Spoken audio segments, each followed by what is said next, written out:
Good evening. This is the Elliott wave update for the NASDAQ 100 and the S&P 500 for Tuesday, November 29th, 2022. So here's my plan. Tomorrow, because the GDP number will be revealed, and I think that that's actually going to be the definite signal generator in terms of the very short-term direction. So what I'm going to be looking for is like I have been talking about is if the GDP somehow reveals that we're not really heading that strongly into a recession, or we're not going into a recession, I would fully anticipate that this market will absolutely skyrocket, as it did for the CPI number a couple of weeks ago, where in 1 minute, the Dow went up 900. The NASDAQ went up 508. The Russell, I believe, if I can't remember, but I think it was probably 40, 50, maybe even more. And the S&P, I believe, went up 150. So that's the type of reaction I think that if, and again, it's a big if, but the reaction to that CPI number on 0.1% improvement, I found to be astounding. So I believe that there were other things behind it. And again, what I think could be behind again with this number coming tomorrow is that we still have to deal with the fact that there are positions on positions on positions on all these different instruments. And so there's a lot of risk on, risk off, and we're approaching those year-end expiration cycles. So again, like in the S&P, so in the ES and the SPX, in those options, there's basically an expiration every single day. Then we have our weeklies. Then we have the monthly. Then we have, that's it. It goes only up to the monthly, but they're a cycle. So there's always an expiration. And because we have still a great deal of money in the markets, and all of them, in all the various markets, and so when you have a risk on, risk off position, and you're big, it's time to move, you cause a ripple. You cause a little bit of a stir in the market. It could be momentary, it could be 10 minutes, it could be 5 minutes, it could be 1 minute.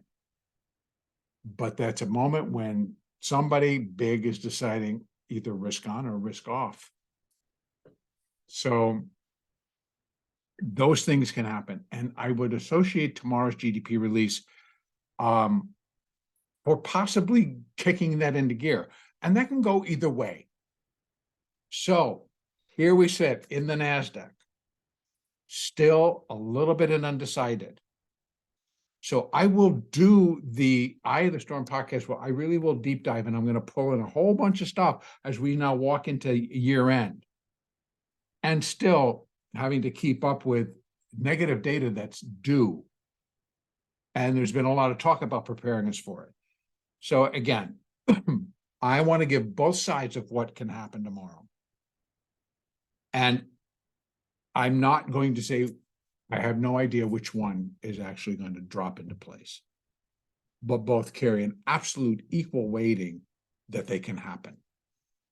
So in the NASDAQ, I have put the 2 there, but I put it in an area that represents resistance at about 12,500. And that is the 618. And if I'm counting this as ABC, and this is all going to turn into an X wave, that X wave could finish pretty much anywhere, and I'll get into that in a second. So if we're looking at that as just an ABC, and this is an X, and we're going to do another ABC, that X wave would be over. And say, for example, the GDP comes out, and whoever finds it favorable, and we see a shift, and the market just takes off and heads higher very, very, very quickly, then I think that we could be watching an ABC unfold that quickly, getting up to 12,500, and then again I would start to look for it to be done, because I would keep it in the context that if a rally comes out of tomorrow, then I'm still looking at an intermediate wave 2. So I am still looking for a major turn and a major drop. And I know I use the word major, so I probably should be a little bit more careful. I'm looking for an intermediate third wave. And the way I would believe it would kick off at this stage is a continuation. So because what's happening is the market would be dropping back into trend, which again is down at the moment from when we hit the all-time highs at 16,768 here in the NASDAQ.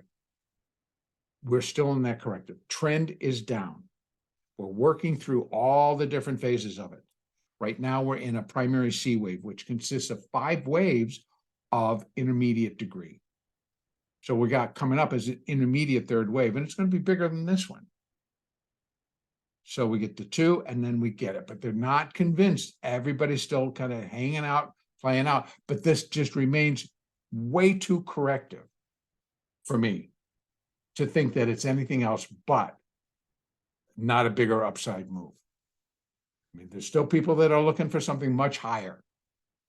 And I don't necessarily see it unless, of course, we do get the proof, which I don't believe is actually there. When you're looking at what the data that we do have, when you're looking at what's going on, to believe that somehow inflation's been tackled and controlled and that GDP is not still, reporting negative, I don't know. I don't know how it's going to happen. Not with all the layoffs that we're getting, et cetera, et cetera, et cetera. So here's the gig. Let me take this down to the 1-hour chart because we need to look at the inside.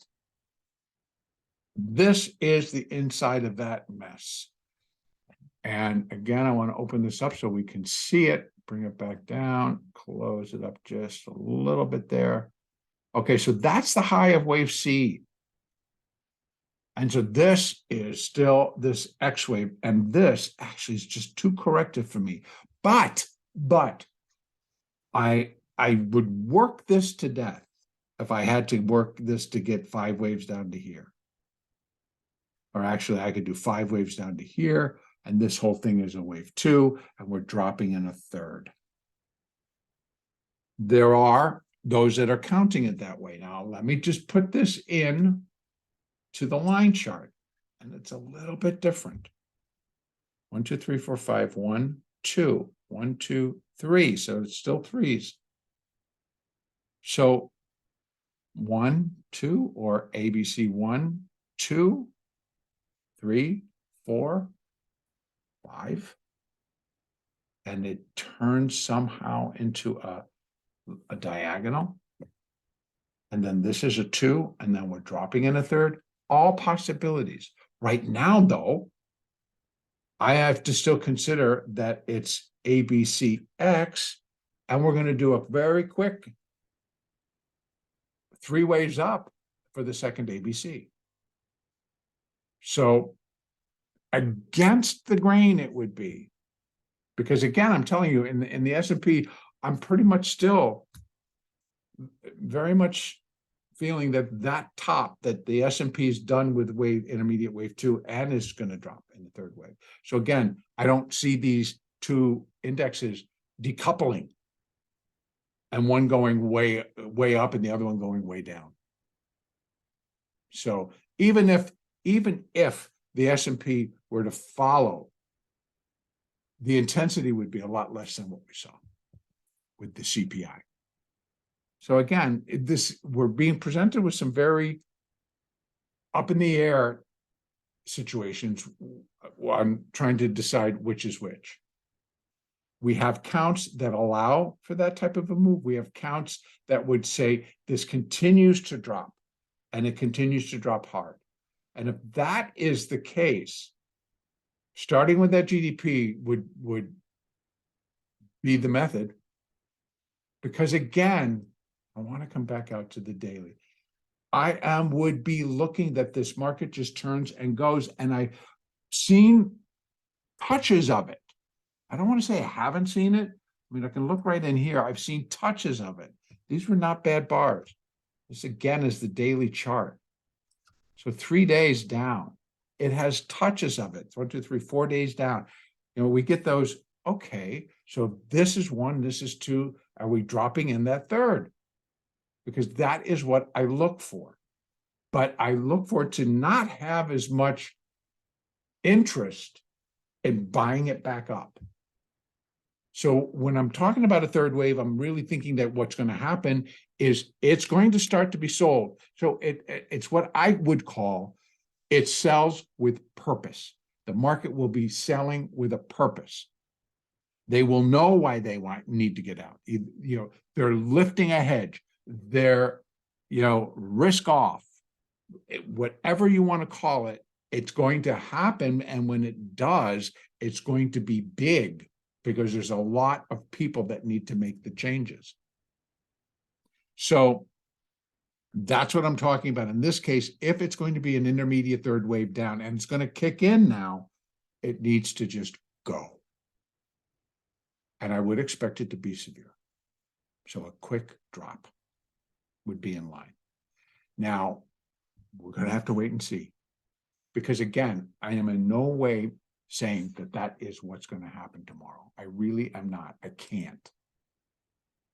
So, but again, so that you all understand, I do not carry positions overnight. I am not positioned directionally in anything. I'm a day trader. And so I'm not carrying any long-term positions anymore. So I trade just during the day. And that's it. And I go home flat. And that's every day. So I will be able to trade either.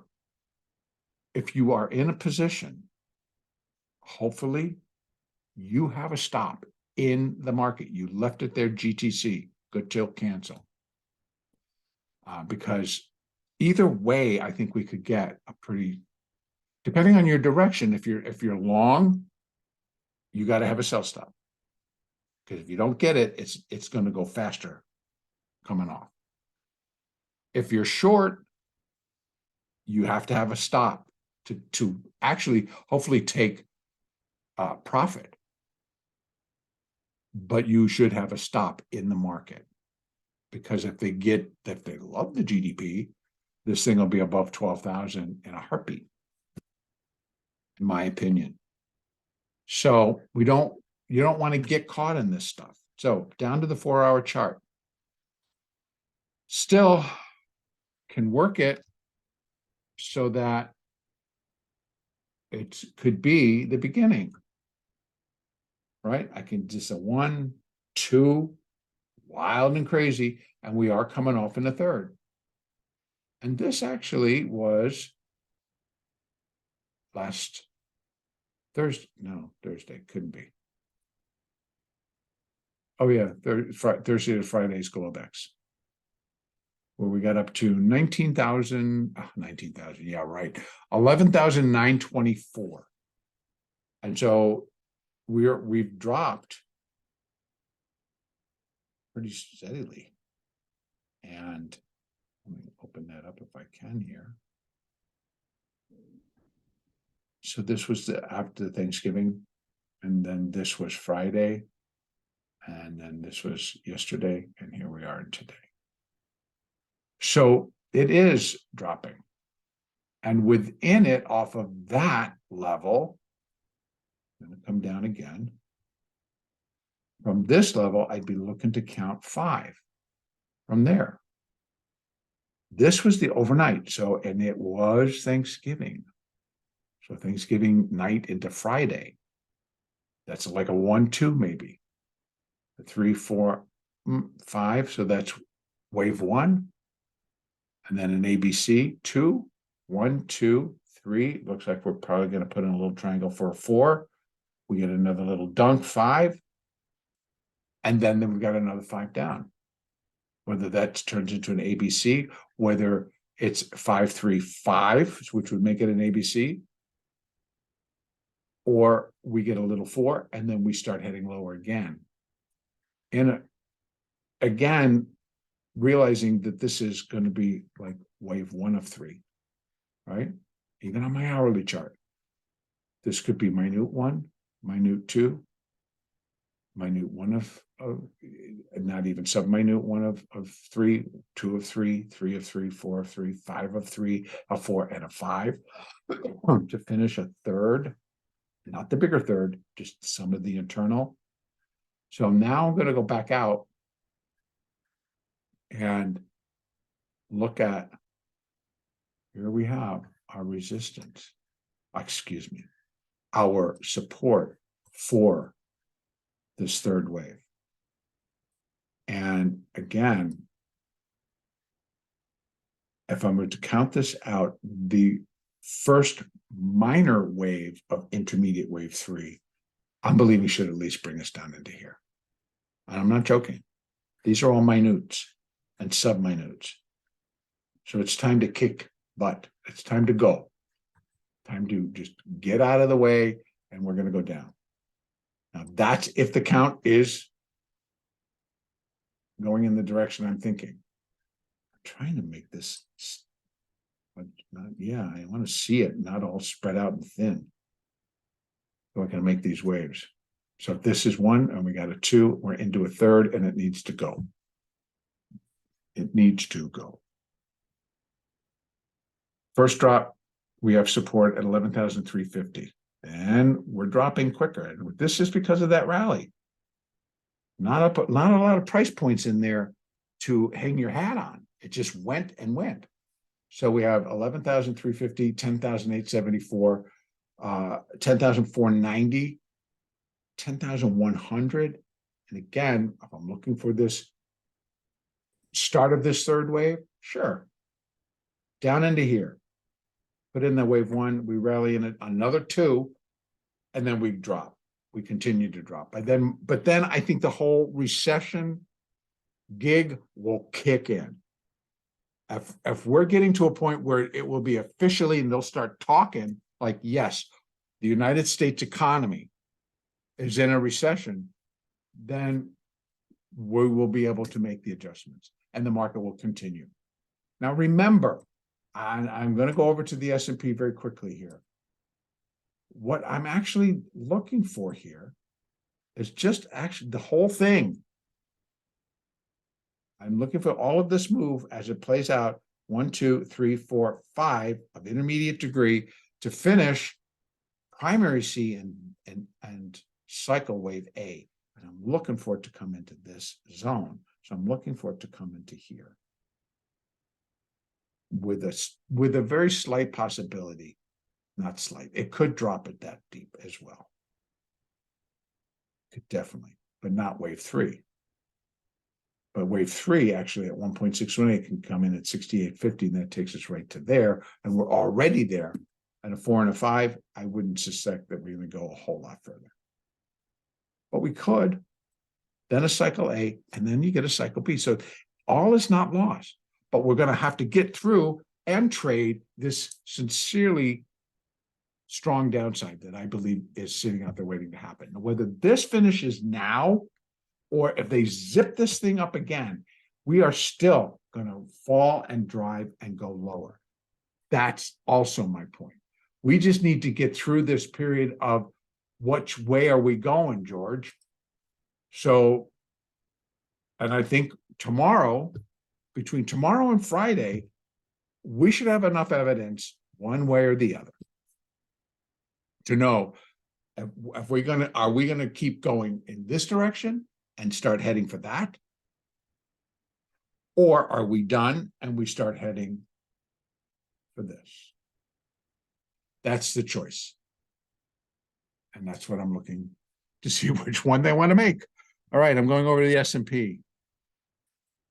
The S&P, I continue to feel, I'm labeling it, the 2's right down there with this.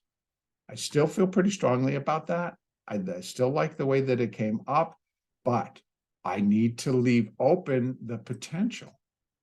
So I'm going to go very quickly down to my hourly chart, and I want to bring it up and then, bring it up and then bring it down so we can see. Because what I'm counting is this. Because I'm looking for 5. So I can get a 1 and then I get a 2, and then it gets really choppy, but we're just going to see where we can get our bigger breaks. 3, 4, 5. So that is actually 1, 2, 3, 4. Oops. 1, 2, 3, 4, 5. So there's our 1, I believe. Small, but there's the 1. Then we get a 2. That's 1 of 3, 2 of 3. We're in a 3 of 3. Holy smokes. That would be my take on where we are with the S&P, that we are getting ready to kind of drop. The other shoe's going to drop. Why it was being held up today? Because I think they still believe that it's not. We're not going to go into a recession. So it's interesting. But I just counted this out, and it's, how would I count an upside? Well, if they come in and they zip this thing up, only thing I can tell you is this is still in progress. And this is 1, 2, 3, and this was a somehow way weird 4, or some other bizarre count into this, or this is an A, B, C, and then this turning into an X wave and we do another A, B, C. That's the only thing I got left. And if I had to, yeah, I could take that off and just leave it ABC up to this point, and then we do an X and we put in another ABC. That would be the only other sit exactly to the same vein as the NASDAQ then. So they would drop back in. This to me is stronger. Downside appears to be what's going to happen. That would be my take. Again, I cannot guarantee it, but this is all, you see how it's building. The spring is unwinding, and when they hit it pretty hard. They come back in and buy it, which is sneaky, and you're like, I'm not sure why, but again, we and I do not know why they're buying, and that doesn't make any difference. I mean, it shouldn't, but there are many reasons why a trader or a firm comes in and buys the underlying, buys the index. There's a lot of positions that are being hedged, risk on, risk off. You know, you go buy a bunch of puts, you're going to buy the underlying. You sell a bunch of calls, you're going to buy the underlying. So these things are massively working. So, but I'm saying that what I'm seeing is more selling, stronger selling. And I'm going to count that as, you know, we're in this 3 of 3 coming down. So even these all are still ending up, even though that one little blurb there, that was pretty wild. You know, today at 2 o'clock, why they decided to go like this and then kill it and then buy it back. Don't know, but it produces this nice ABC. So maybe we got a little bit more on a C wave, but I'm thinking we're going to roll and we're going to go break below there. Now, what do we have in the way of support? I could pull it in a little bit so we don't have to destroy the chart. Our first point is 38.54, and that's 236. And remember, I'm working a much larger 5-wave structure down in the form of an intermediate third wave. So we're just in the very beginning stages. What's inside that intermediate 3? 5 waves of minor degree. What's inside minor 1? 5 waves of minute degree. You can see they're building blocks, and so we're in the minutes here. So we're in minute 3 of 3. That's what's happening here. Still should show some power, but it stops because it's not of a larger degree, but it's going to build into a larger degree. And then as we count out the next level, it will be down here. So again, 38.54, 37.33. Again, I'm going to be counting on a larger move. These are going to be logical places where the market can stop, pause, and put in a corrective move. 37.33, 36.36, 35.38, 34.67, 3400. 100%, where wave 3 would be equal to wave 1, comes in at 32.23. I say we end up down here, somewhere in this zone, to complete wave 3. And we put in a 4, we put in a 5. Same deal with the S&P as with the NASDAQ. What we will be finishing, intermediate wave 3, intermediate wave 4, intermediate wave 5, we'll be finishing primary wave C, cycle wave A. And what am I looking for? Same as I am in the S&P. I'm looking for a move coming back closer to here. This was much bigger. So we can call it inside the fourth wave of one lesser degree. Cycle degree A wave, primary one lesser degree. I'm looking for it here in the 4. And that low is 2170. But anywhere in here. So wave 3, yeah, 32 to 3000 for sure. Wave 4, get a wave 5 brings us 29, 27, maybe 26. But I think we come within it. Ending cycle wave A, we get a cycle B wave, which will be pretty incredible. And then we drop in a cycle C wave. So this is not over. It's far from being over. But I'm hoping and get my fingers crossed there's going to be plenty of good trading, plenty of opportunities to make money without getting excited about why the move is happening. Just understand that it's happening, realize the power that it could have, the levels that it could reach, and don't worry about it can't do it. A lot needs to come into adjustment, and a lot of money is going to be changing hands. And a lot of it's going to be technical, a lot of it's going to be fundamental. So the combination of the two promises a lot of opportunity. I'm going to leave it right there. Tomorrow, GDP, 8:30 Eastern, 5:30 a.m. here on the Pacific Coast. That'll really give us a lot. We should have a very solid update tomorrow, and because we'll know a great deal more. All right. Have a great trading day tomorrow. Next update will be on Wednesday, November 30th.